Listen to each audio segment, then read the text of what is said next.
I was told that all of you who are watching on YouTube, those people remotely who are going to be watching this on YouTube, should click the like and subscribe buttons in order for the legendary YouTube algorithm to kind of put us up in the ratings and the like. Okay. Um, Again, I hope you're not getting too much anxiety here. I know the course is officially called Letters and Introductions of the Rambam, and although we talked a little about introductions, we haven't really talked about letters. Bezrat Hashem, we will get there. Please do not despair. I do think it is very, very important, though, that we understand the Rambam's works first, because his primary legacy to the generations of the Jewish people are his final works. We will see that his letters build on those foundations. So, Emir Hashem, we will get to the letters shortly, but we still need to consider the four primary works, two of which we looked at. We looked at Perish HaMishnayos, his commentary to the Mishnah. This is the chronological order in which they were written. We then looked last week at the Sefer Hamitzvot, which was really an introduction to his great code, Mishneh Torah. Today we will start looking at the Mishneh Torah, and maybe next week, maybe even today, depending on how long things take, we will get to his final work, which is the Moreh Nevuchim, the Guide to the Perplexed. And again, I'm basically giving you kind of a brief overview of those books, and then we'll go back to letters, which fill in many, many details. So I hope you don't consider me guilty of false advertising. We will indeed get to the subject. Last week, though, you'll remember we were talking about the Sefer HaMitzvot. Let me just remind you that the Sefer HaMitzvot was written in Arabic, and it is the Rambam's brief explanation of the 613 mitzvot. The format was first mitzvot taseh, 248, then mitzvot lo taseh, 365. Now, you understand, by the way, that definitionally that is actually an awkward way of presenting things. Because let's take an example of Shabbos. There is a negative commandment, you shall not do work on Shabbos. And then there's a positive commandment, remember the day of Shabbos to keep it holy. Now, when you're dividing the mitzvot based on a list of positives and then a list of negatives, that means the Shabbat commandments, part of them are in one place and part of them are in a totally other place. And you wouldn't even know where to look because in the Sefer HaMitzvot, there are no direct cross references. So, in a sense, it is a bit of an awkward arrangement, although it was very commonly followed, not only by the Rambam, but by predecessors and successors as well. Let me just mention, someone mentioned last week, another very popular book that goes over the 613 mitzvot, and that is the Sefer HaChinuch. And the Sefer HaChinuch, for many, many years, was attributed to one of the Rishonim in Spain, Rav Aaron Halevi, who is called Ra'ah. Ra'ah just means Resh, Aleph, Hey, and it is now believed that that is a misattribution, and in fact, the author of the Sefer HaChinuch is unknown. We actually don't know who the author of the Sefer HaChinuch is, but he originally wrote the Sefer HaChinuch for his son as a private book of instruction for his son. It eventually got published, and it became a very, very beautiful, widely studied book. Evidence of its eminence can be seen in the fact that there is even an art scroll annotated edition of the Sefer HaChinuch. Now, someone asked, what is the relationship between the Sefer HaChinuch and the Sefer HaMitzvos of the Rambam? The answer is very simple. Sefer HaMitzvos was written earlier, and the Sefer HaMitzvot is the primary source of the Sefer HaChinuch. So the Sefer HaChinuch is based on the Sefer HaMitzvos, augmented by Ramban's comments on the Sefer. Remember, I mentioned that Rambam wrote Sefer HaMitzvos, Ramban wrote various criticisms. The author of the Sefer HaChinuch combines, essentially, Ramban and Rambam to create a synthesis of the two views. So I would say, just to make up a number, 80% is based on Rambam, but around 20% is modified in light of Ramban. And the two innovations of the chinuch are, number one, he goes into the philosophy and reasons for mitzvot. Now, this is interesting. The Rambam does that too, but not in the Sefer HaMitzvot. Sefer HaMitzvot, he gives no reasons for anything. In the Moreh Nevuchim, which we'll get to, he gives reasons for mitzvos. The Sefer HaChinuch borrows from the Moreh Nevuchim in giving you brief reasons for every mitzvah, as well as other sources. So that's one thing the Sefer HaChinuch added. He added what are called ta'amei hamitzvot, which the Rambam did not incorporate in Sefer HaMitzvot, but he did elaborate on them in the Moreh Nevuchim. The second thing that the Chinuch innovated was a different organizational structure. Instead of listing mitzvot aseh and mitzvot lo taseh, all of the mitzvot are listed in the order of the parshiot hashavua. So, if, for example, I wanted to know all of the mitzvot in Parshas Mishpatim, it would be hard to figure that out from the Sefer HaMitzvot, because the mitzvahs are listed, but and even a pasuk is given, but there may be something Mishpatim that's number 5, and then be another Mishpatim that is number 60, and you don't really get an overview. The Sefer HaChinuch organized the mitzvot on the basis of Parshat HaShavua, but he combines the lo tas and the aseh. So when I open up Parshat Mishpatim, I'll get the positives, I'll get the negatives. I'm not going to get that differentiation. Now, this second nekuda of organizing the mitzvot al seder haparshiot, some actually say the original chinuch was not that way. Some historians actually posit that the original organization of the Sefer HaChinuch was exactly like the Sefer HaMitzvot, mitzvot aseh, mitzvot lo saseh, and some anonymous editor created that reorganization. I'm not sure if we can resolve that one way or the other. But again, the Sefer HaChinuch was not a competitor. Sefer HaChinuch is solidly based on the Sefer HaMitzvot of the Rambam, augmented with the Ramban's comments and occasionally some other views as well, together with Ta'amei HaMitzvot. One other point I want to make about the Sefer HaMitzvot is we have the Rambam's brief description of the mitzvot. Remember that the first part of the Sefer HaMitzvot are the rules for determining how you count mitzvot. I don't want to repeat everything I said last week. That's extremely important, innovative, chiddush. The Rambam tried to create this as a science. When do you combine mitzvot? When do you separate mitzvot, etc.? And in terms of lamdas, in terms of theoretical learning, this is the part that the lamdanim get the most interest in. If you look at the commentaries on Sefer HaMitzvot, the overwhelming bulk of the commentaries are on the principles of enumeration that the Rambam formulated. But the greatest commentator on the Sefer HaMitzvot is none other than Ramban, Nachmanides, right? So we have, in fact, the Brisker Rav once said that the way he became a Talmud Chacham, he said, maybe with some exaggeration, is by a very careful study of the machloksim between Rambam and Ramban and how you define mitzvot and how you count mitzvot. That teaches clear analysis, clear thinking, understanding of what every pasuk says. He says that's a very, very interesting limud.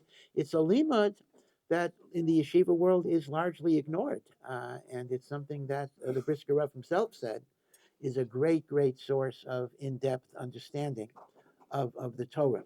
But as a result of the Ramban's disagreements with methodology, he's still stuck with the 613 count, but he puts things in and takes things out. And therefore his list is somewhat different than the Rambam's list. So I just want to mention the most famous addition that the Ramban adds to the list of mitzvot, something that's very relevant for the people in this room, and that is the mitzvah of Yishuv Eretz Yisrael. And that is the famous, famous, famous Ramban counts living in Eretz Yisrael as a positive mitzvah in the Torah, a chiyuv, based on the pasuk in Parshas Masai at the end of Bamidbar, V'rishtem osa V'shaftim you shall inherit the land. And the Ramban makes the point, don't think it only applies when there's a Beis HaMikdash. Not true. Don't think it only applies when there's a Melech. Not true. It is noheg b'chol eis u'b'chol sha'ah that there's a mitzvah d'oraisa of Yishuv Eretz Yisrael. Now, like all mitzvot, it's not always absolute. Ask your local rabbi, whatever it is. There are heterim not to come, parnasa, whatever it would be. I'm not going to get into that discussion. That's a discussion for another time. But here is the point. If you're not living in Eretz Yisrael, according to the Ramban, you have to have a reason. Yeah, maybe you have a good reason. No one is saying there aren't good reasons. I mean, the Ramban himself didn't come to Eretz Yisrael till the end of his life. He had reasons, although it's not 100% sure what those reasons were, but we can assume he had reasons. So the issue is not, I'm not like the guy who walks into a pizza place and sees American kids eating pizza, and I'm saying, well, are you planning on living here? Why not? I mean, I know someone who used to do that. I don't do that because there are heterim. That's not the issue here. But the issue is there's a very big difference between needing a heter versus not even asking the question. According to Ramban, you got to ask the question and then resolve it with a posek, with a rav, whatever it would be. Now, the point I want to make is though that this is only counted as a mitzvah lefi Ramban. According to Rambam, even though he does write about the beauties of living in Eretz Yisrael, he does write about the Kedusha. He certainly writes about it very eloquently. Nonetheless, it is Rambam's apparent position. I say apparent because there are different ways of interpreting it, that there is no mitzvah of Yishuv Eretz Yisrael. It's a wonderful thing, a desirable thing, but it is not concretized as an obligation. And the Achronim say that the heter of the Golah, to remain in the Golah, is based on following the Rambam, but many Achronim say properly one should follow the Ramban's Shita and the like. Yeah. I think it's the Mishneh Torah that says that the reasons that the Rambam didn't list it as a distinct mitzvah of the 613 was because of the reasons you discussed last week, which I wasn't here for. One of which I think was one mitzvah is includes the whole Torah. the whole Torah. Yeah, yeah. Yeah, that's exactly right. That's why I said the phrase, Badafka, the Rambam apparently holds there is no mitzvah of Yishuv Eretz Yisrael. You are 100% correct. There is an approach among some Achronim that actually say the Rambam didn't count it, not because it's not a mitzvah, because it's a super mitzvah. Remember, I mentioned that one of the Rambam's klalim is we don't count commandments to keep the whole Torah. And living in Eretz Yisrael redefines every single mitzvah you do. Yes. And again, Ema Banim Smecha, which is again just a little bibliographical information. Ema Banim Smecha was written by Rabbi Socher Dov Teichtel, who was a great, great Hungarian posek who died in the Holocaust. He was raised as a munkatcher. And if you know the philosophy of Munkach makes Satmar look like Mizrahi. Munkach was an extreme anti-Zionist. That's where he came from. And as he saw the destruction of European Jewry, particularly the destruction in Hungary, which proceeded very, very rapidly, he rethought his position and he realized there has to be Avas Yisrael, number one, and there has to be Avas Eretz Yisrael. And really, really, in the depths of the Holocaust, he wrote a very, very beautiful book, Ema Banim Smecha, which talks about Chibat Haaretz and Avat Yisrael. And I believe it was the last book published in Hungary, last Sefer published in Hungary before the Nazis shut everything down. He tragically died. He is often called the Hungarian Rav Kook because essentially coming from Munkach, of course, his style is very different. It's interesting because, Rav Kook was poetic, mystical style. Ema Banim Smecha is Hungarian style, meaning proofs and counterproofs and questions and answers, pilpul. So it depends on your style. It may be hard to read, but the ultimate content of the book are exactly the ideas that Rav Kook had. It is a bit of a controversial book even today, because essentially he's a renegade, Haredi person, who kind of went over to the other side. But it is a worthwhile reading, and it's been translated in English as well. Aim Habanim Smecha. So he devotes a very large chapter to the Machlokas, the Rambam and the Ramban, regarding Yishuv Eretz Yisrael. And this is one of, he takes, Kedarko, he has many approaches, but this is one of the approaches that he takes. So it is a worthwhile Sefer to look at. He goes through many, many issues that are still very relevant today. Again, Hashem Yinkom Domo, he tragically did die in the Holocaust. But as I say, there is a conventional understanding of the Rambam that the earliest commentaries took, that Yishuv Eretz Yisrael is not a mitzvah. But okay, again, that's one example of where Ramban actually adds a dramatic new mitzvah that does not appear on the Rambam's list. But again, you understand the problem here.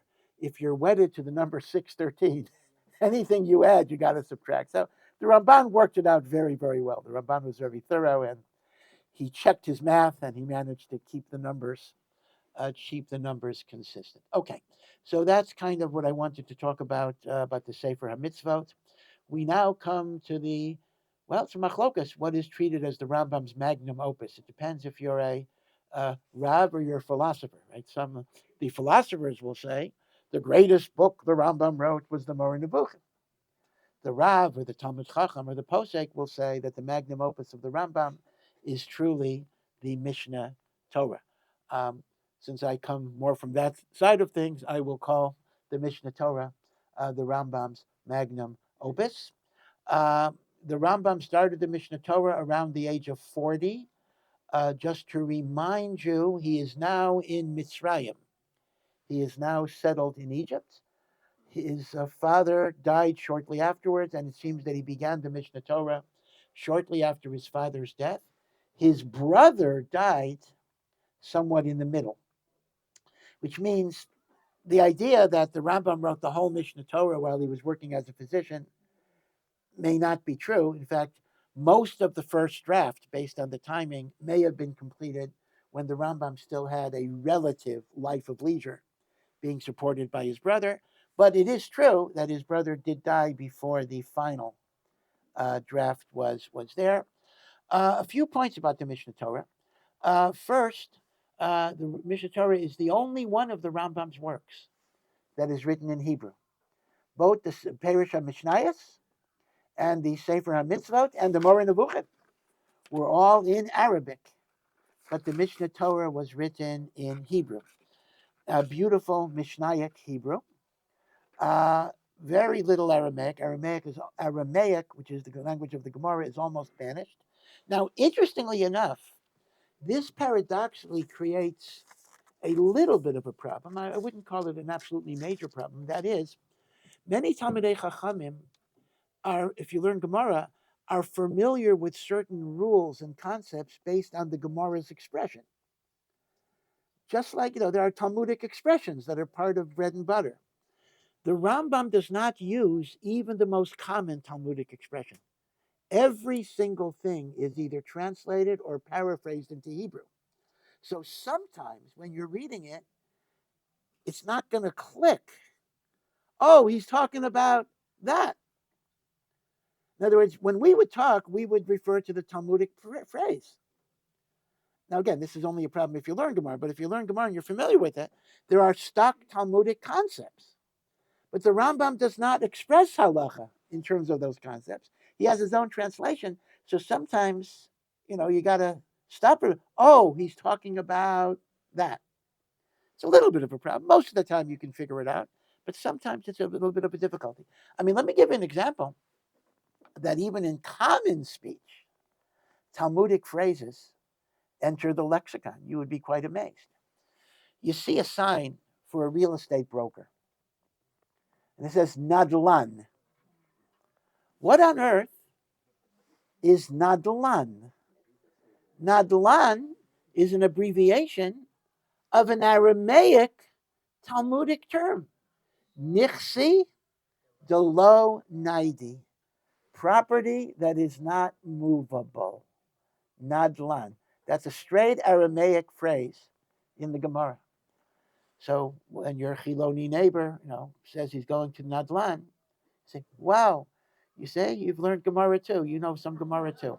You know the phrase Nadlan. But the Rambam does not use a phrase like Nadlan. The Rambam will say, Davar she'eno yachol lahazeh. The Rambam will always use it in Hebrew.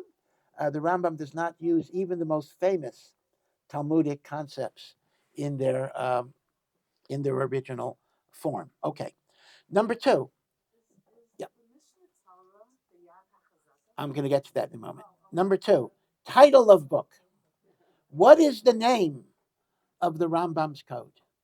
There are two titles to the Rambam's code. Title one is Mishneh Torah. Title two is Yad HaChazakah. They are the same, but it's very important to know that the only name the Rambam gave to his book was Mishneh Torah.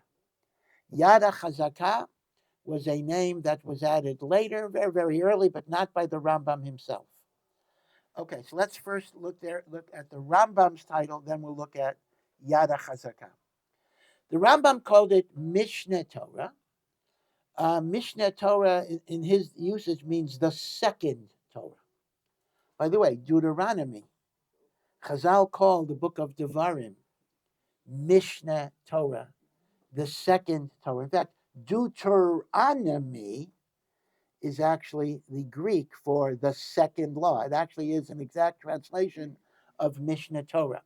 Now, why the book of Deuteronomy, why Sefer Devarim is called Mishneh Torah, is because much of the book of Devarim, not all, repeats mitzvot and history that was earlier, so it's like a review of the Torah.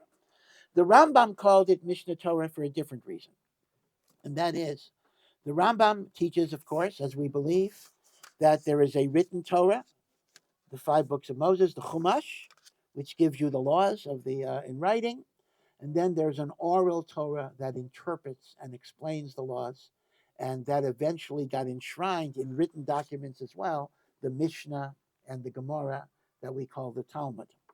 The Rambam wanted to take from the complicated discussions of the Talmud the final bottom line, right? You learn a page of Gemara, so, you see like 5 opinions, and then there's many different machloksim among the commentators how to interpret each opinion. Meaning, you don't get a final halacha from the Gemara. You get a process, you get a discussion, you get a debate, you get argumentation. It sharpens the mind, but it does not give you a definitive resolution. I remember years ago, this is a little bit of an inside joke. I was in a bookstore, and a fellow came in who did not look religious. He wasn't even wearing a kippah, and he asked the owner, he's looking to buy an art scroll Gemara on Maseches Eruvin, which is 2 volumes. Eruvin is one of the hardest Masechtas in Shas.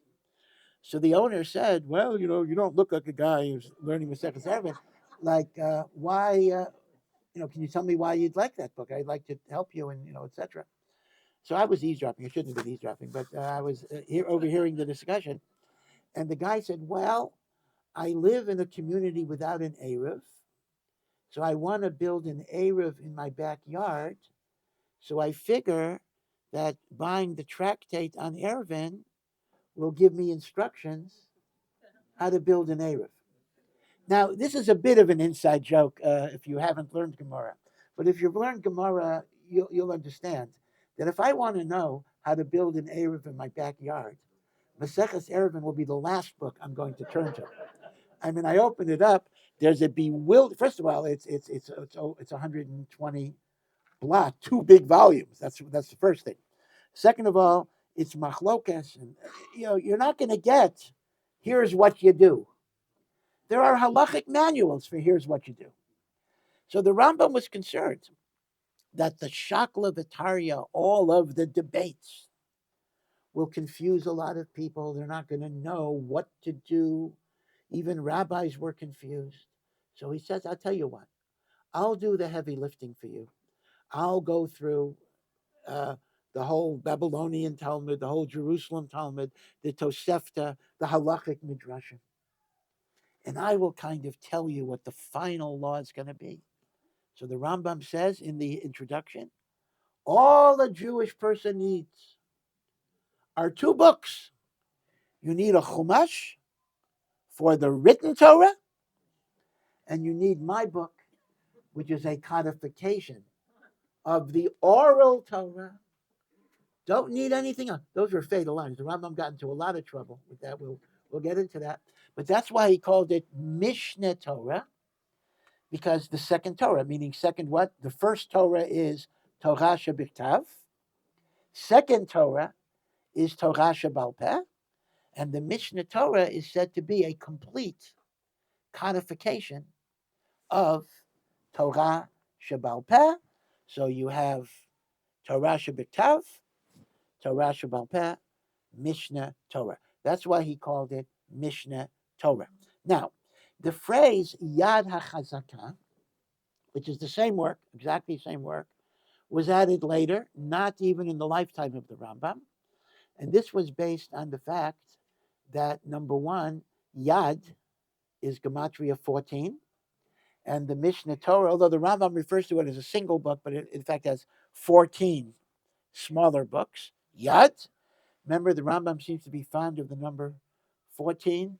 There are 14 principles in the Sefer Hamitzvot. There are 14 books in the Mishneh Torah. Some say since he was born on the 14th of Nisan. I don't I don't really buy that, but he liked the number 14. Although principles of faith are 13, right? So it's not always 14. But okay. So number one, Yad is Gematria 14. Number two, at the end of the book of Devarim, when Moshe Rabbeinu died, so it says, Lo kam navi kamoshe, right? There was never a prophet like Moshe, and it ends, L'chol hayad hachazaka, with the mighty, the words, Yad hachazaka, asher asa im Yisrael, the mighty hand of Moshe that he did for the Jewish people. In some ways, the veneration for the Rambam was so great that he was considered to be almost like a second Moshe. On his grave, there is the inscription of a famous saying, Mi Moshe biad Moshe, lo kam Moshe. From Moshe Rabbeinu to Moshe ben Maimon, there was no one like Moshe. So it made sense in light of that veneration that the phrase that was applied to Moshe Rabbeinu, Yad HaChazakah Asher Asa Im Yisrael, was appended to the book. But again, I need to emphasize this was not the title of the Rambam that the Rambam himself gave to the book. It was only Mishneh Torah. Interestingly, in the Rambam's own draft of the Mishneh Torah, he appended drawings and illustrations. There were actually different halachos that he illustrated by pictures. What happens sometimes in the course of manuscript reproduction, whether printing or hand, some of the pictures got lost and were replaced by different drawings or no drawings at all. And it's still a bit of a process to try to reconstruct the original Siyurim.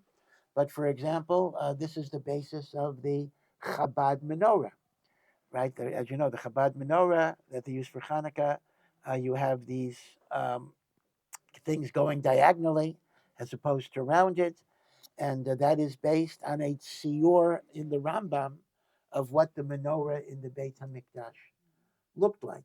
It does contradict, I'm not going to go into that, it does contradict the depiction of the menorah on the Arch of Titus, which was made around shortly after the destruction of the temple. But who says you got to believe what a guy says the menorah looked like? The Rambam says, it reminds me a little bit, Rav Soloveitchik, the Rav, was once giving a shir about chametz, and the Rav said the following. The Rav said, you don't have to have, I'm not passing, I'm just telling you a story for humor purposes. But the Rav said, you don't have to have kosher Pesach toothpaste, because toothpaste is not edible by a dog, and anything that a dog wouldn't even eat, there's no problem of chametz. So the Rav paskins, you don't need kosher Pesach toothpaste. So a Talmud raised his hand and said, Rebbe, my dog eats toothpaste. So the Rav says, who are you going to believe, me or your dog? So like, who are you going to believe, Titus or the Rambam, right? So, okay,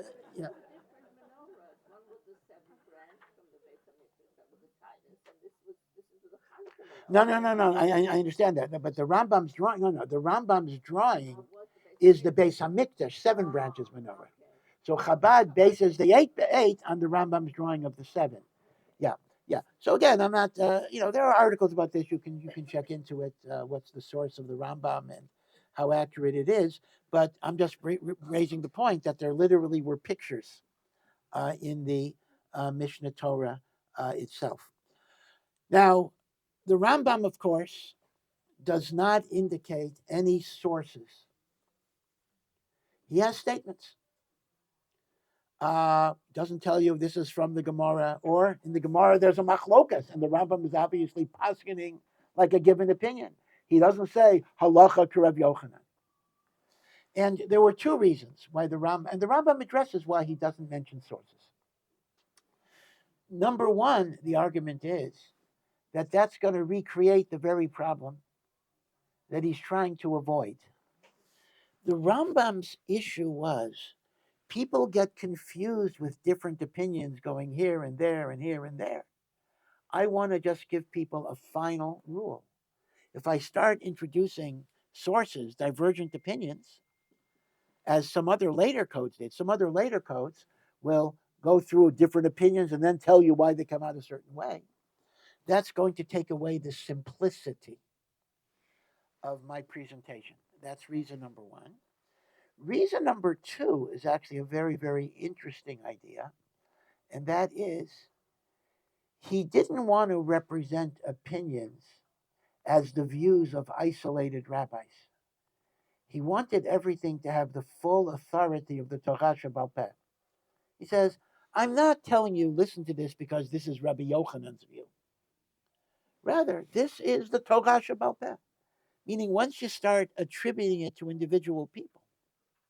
In fact, this explains a bit of a perplexing thing. Chazal say, you are supposed to say things in the name of the person that you got it from. And the Rambam never attributes things to anybody. But part of it is because he doesn't want the truth to depend on a personality. He wants it to be Torah Shara Pelagamri. Now, I'll get to a controversy. This was a source of immense controversy on the Mishneh Torah itself. This is independent of the Moreh Nevuchim controversies. There were more discrete controversies regarding the Mishneh Torah. And the Rambam himself was occasionally in trouble because people would ask the Rambam, we're going to see some of the letters, what is the source of the statement that you made here? And there were times where the Rambam said, can't find it. Because let me explain why. The nature of Gemara is the following. There are certainly areas in Shas which are the primary source of something. In fact, I think the example was Ir Miklat. Where does the Talmud discuss cities of refuge? It's mainly in the 2nd chapter of Makos. So 90% of the laws of Ir Miklat can be found in discussions in the 2nd chapter of Makos. But that's 90%. The way the Gemara is organized, in the middle of anything, there may be a reference to something. In the middle of Maseches Gittin, there may be some law of Shabbos. In the middle of Maseches Chulin, there may be some law of divorce. In the middle of Maseches Shabbos, there may be a law about a ketsuva. And in the middle of Kesuvos, as there are laws of Shabbos. So there is a primary location, but halachas are scattered throughout the whole breadth of the Babylonian and Jerusalem Talmud. So this apparently was one of the 10% halachas. The Rambam was asked about a certain law about Ir Miklat, cities of refuge. And the Rambam said, I went through the 2nd parak of Makos, Bavli, Yerushalmi, Tosefta. I couldn't find it. I can't remember where it is. He said he can't. I surely got it somewhere, By the way, I mean, lahavdil gazillion havdalas. I know exactly that feeling. I mean, I often have faced with that very predicament.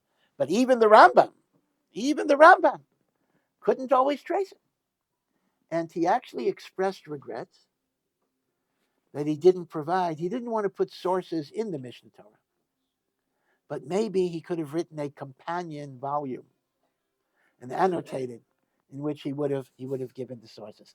So you see that the Rambam himself was occasionally, not that often, by the way. Most of the time he answered the question, but there were times that the Rambam himself was lost. Now, if you know the commentators that are written on the Rambam, one of their main jobs is to give the Talmudic sources for everything the Rambam says. So today, it's not so much of a problem. You look at the Kesef Mishnah, you look at the Magid Mishnah. The Kesef Mishnah was Rav Yosef Karo, the author of the Shulchan Aruch. You will see the sources of the Rambam. But to this very day, it's not 100%. To this very day, there are halachos in the Rambam in which the sources are elusive. Rav Chaim Kanevsky wrote a Sefer to fill in a lot of the gaps. And even after his work, which filled in quite a few gaps, there are things here and there. Lo yadati makoma. So the issue of not having the sources does raise a very, very difficult problem and the like. Okay, so we talk about the language. Okay, now another idea of Mishneh Torah. So Mishneh Torah means double Torah, right? Torah shebechsav, Torah shebal peh. But another point that's interesting is that obviously the word Mishneh Torah seems to remind you of Mishnah, the word called Mishnah. And it's pretty clear, although the Rambam does not articulate it explicitly, that the Rambam envisioned this as like another Mishnah. Because in many ways, the organizational structure of the Mishneh Torah is somewhat similar to the structure of the work called Mishnah that Rav Yehuda Hanasi compiled around the year 200. The Rambam is around 1,000 years later. Let's look at Mishnah for a moment. The Mishnah is also supposed to be a repository of Torah Shebal Peh in abbreviated form. There are 6 orders of the Mishnah. Each order is divided into tractates that are called Masechtos. I'll give you an example in a moment. Each Maseches is divided into chapters, Prakim, and each Perek is divided into paragraphs that are called Mishnah or Mishnayot. So, for example, let's take the very first tractate of the Mishnah, or the first order of the Mishnah. The first order of the Mishnah is Zeraim, the laws of agriculture and food. So Zeraim is the name of the Seder. Zeraim has many tractates, but the first tractate is Brachos, blessings, Shema, davening, and the like. So Zeraim is Seder, Brachos is Maseches, tractate.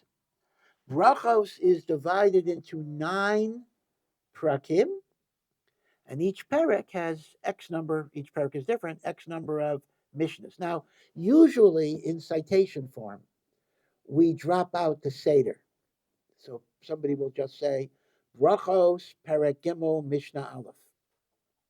If you want to be pedantic, you would say, Seder Zeraim, Maseches Brachos, perek gimel, mishnah aleph. Usually, people know what Seder something belongs to, so they don't bother with the Seder. They go straight to the Masechta. Well, the Rambam's format is exactly the same, although he uses different vocabulary. The 6 Sedarim of the Mishnah become 14 Sefarim, and I'll discuss the relationship to the Mishnah in a moment. Each Sefer is divided into groupings called halachot.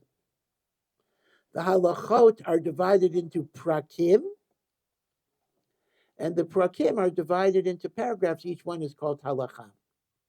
So the formatting is exactly the same, right? Mishnah. The Hebrew language is the same, Mishnayot Hebrew.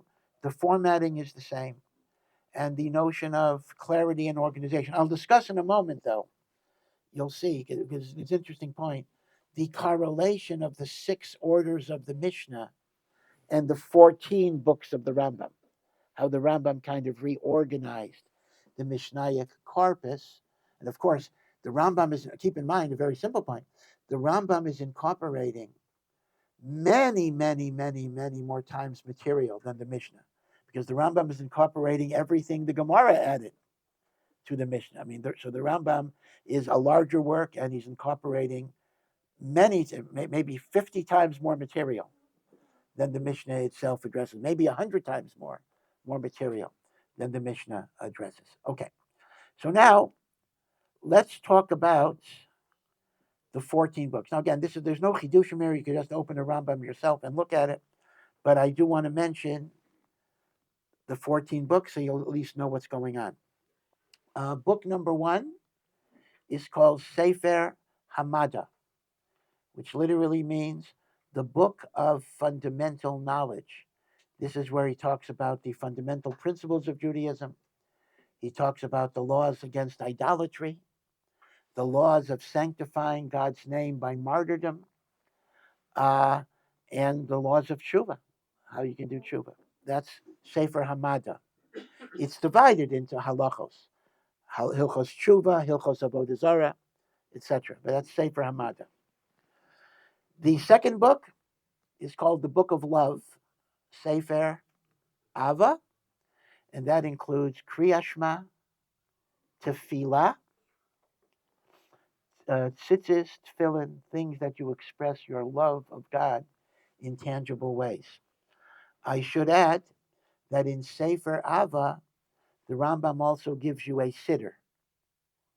Doesn't have a lot of the stuff we say, which was added later, but a basic Sidur Tefillah is in Sefer Ha'ava. The third Sefer is called Zemanim. Now, Zemanim does correspond to Moed of the Mishnah, Hilchos Shabbos, Hilchos Pesach, Hilchos Yom Kippur, right? All of the holidays, Seder Zemanim. But a unique and interesting feature of Sefer Zemanim is that in addition to separate halachos about every holiday, Shabbos, Yom Kippur, Sukkos, Pesach, the Rambam also has a whole section on the sanctification of the new moon, Kiddush HaChodesh. Why would Kiddush HaChodesh be in Sefer Zemanim, the laws of holidays? Simply because the Jewish holidays are based on the lunar calendar and the sanctification of Rosh Chodesh.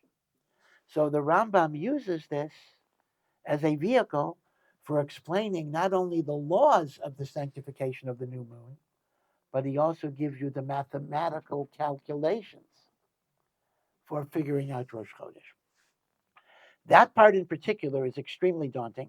And if you don't have some background in mathematics, you're going to be kind of lost, which means one of the arguments, everything becomes contemporary. One of the arguments for upgrading the secular education in Haredi schools is this will give you the means of understanding the Rambam's Hilchos Kiddush HaChodesh, because it does involve trigonometry and a certain amount of geometry as well, in terms of angles of the moon, etc., and how to construct a Jewish calendar.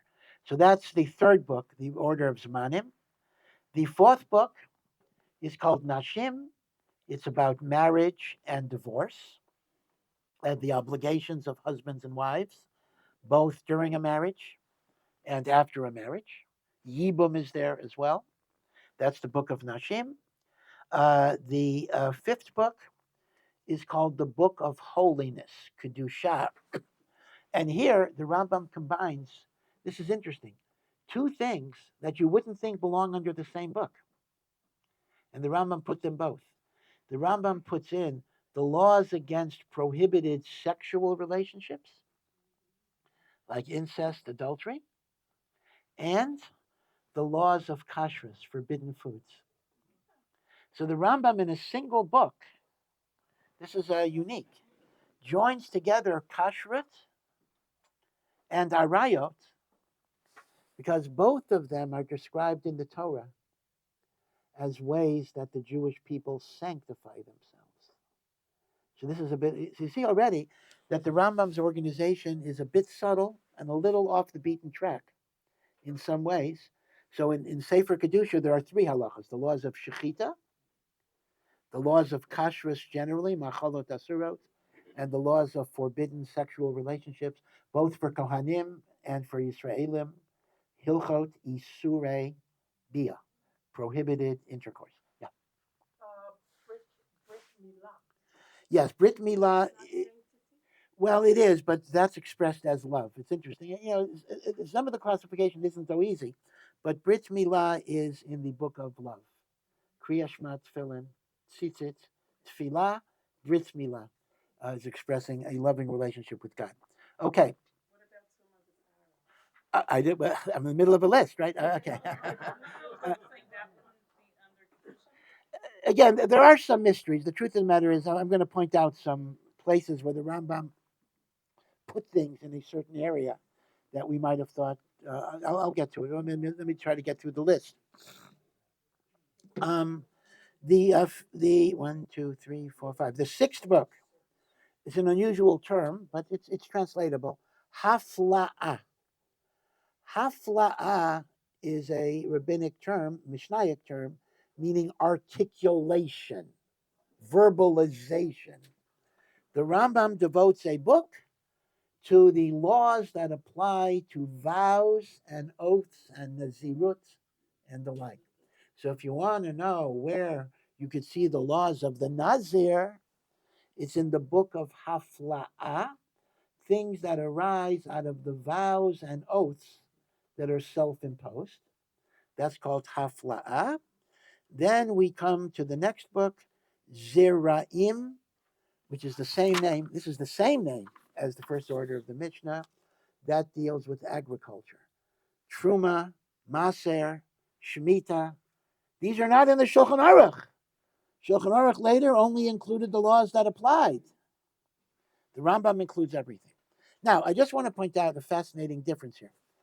In the Mishnaic order of Zeraim, you have a lot of Masechtas, right? The first Masechet is Brachot, prayer, Kriya Shema, benching.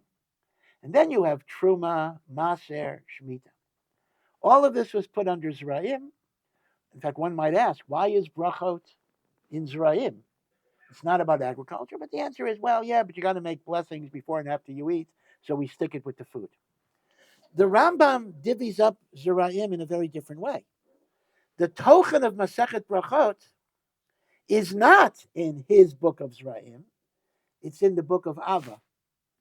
Prayer, Berkat Hamazon, is in the book of Ava. Sefer Zeraim is the rest of the order of Zeraim in the Mishnah.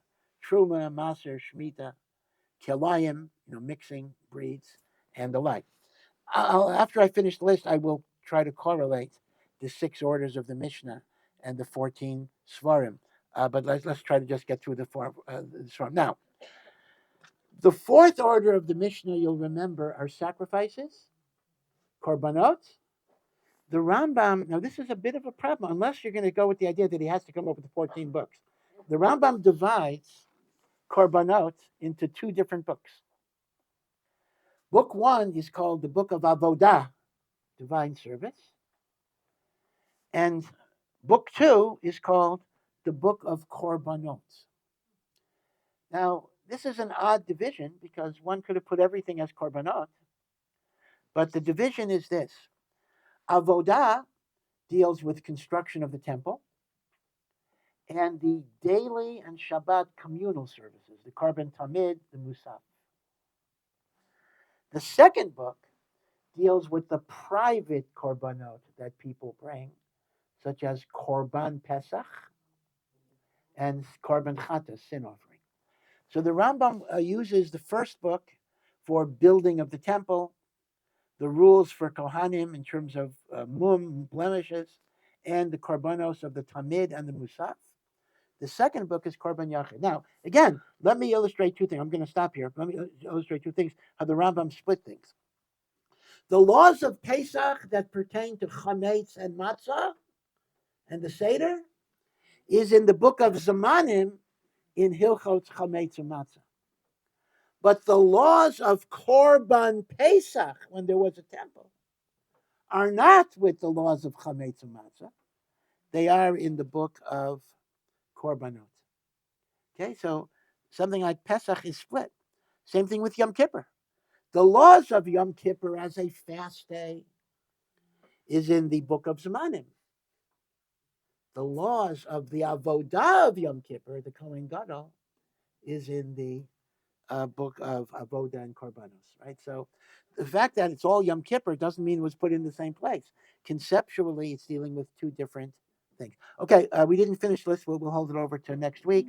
And then next week we'll try to correlate the Mishnah and the Rambam's 14 books and see the differences there.